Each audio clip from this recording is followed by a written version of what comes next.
One day when I was 14, I was visiting my father's property up north with my younger brother Joe, and we were joyriding on my dad's ute, just driving around in the mud and sliding around. I let him hop on the back, and I was sort of pushing my driving skills a bit too far, and I managed to roll the ute, and a heavy toolbox on the back of the ute came loose and struck Joe in the head, killing him instantly. I blamed myself for his death and became very depressed.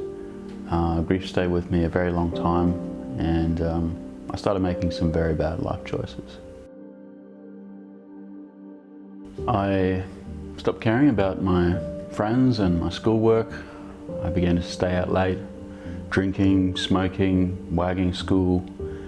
I just went downhill.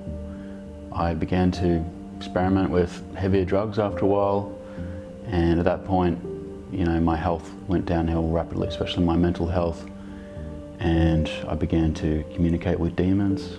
I was a real mess, and I was technically homeless for a while, although my relatives helped me out a bit so that I narrowly avoided living on the streets, and I eventually got into emergency accommodation. I basically reached the lowest and darkest point in my life. Early one morning, I found myself sitting in front of a TV at a stranger's house. There was a guy sitting next to me smoking a cigarette, and there was some sort of early morning Christian program on the TV, which I began to watch because there was nothing else to do. And God began to speak to me very powerfully through this man on the screen, responding to my every thought as if I was asking him questions out loud. And so, of course, I thought to myself, how do I know for sure that I'm not hallucinating? And right as I had that thought, God gave me a sign. The guy sitting next to me reached out with a cigarette to tap it in the ashtray, and the man on the screen reached out and pointed.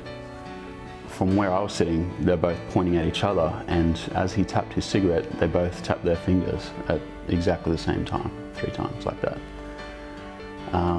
Yeah, it was pretty amazing, and I was convinced from that point on, and yeah, God met me where I was at, coming down off drugs at a stranger's house.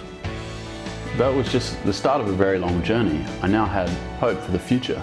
I realized God must have a plan for my life, even though I didn't know what it was yet. Why else would he bother saving someone like me? God led me to a church, and I began to attend regularly. About 6 months later, I felt a gentle prompting from God telling me that it was time to quit. And I thought about it, and I realized, yeah, God had given me the strength at that time, the willpower to quit the drugs. And of course, quitting drugs is difficult, but I stuck with it, and after some weeks and months of fighting the cravings, I got the breakthrough, I got free from the drugs. When I look back on my life and where I've been, I can honestly say that I wouldn't be here if not for Jesus. He's given me hope when I had none. He gave me strength and guidance to overcome my addictions. And when that strength wasn't enough, he sent a miracle. So no matter how much I mess up or how hopeless life feels sometimes, I know that he is always there, ready to help me get back on my feet, encouraging me to stand strong through every trial and giving me hope for a better future.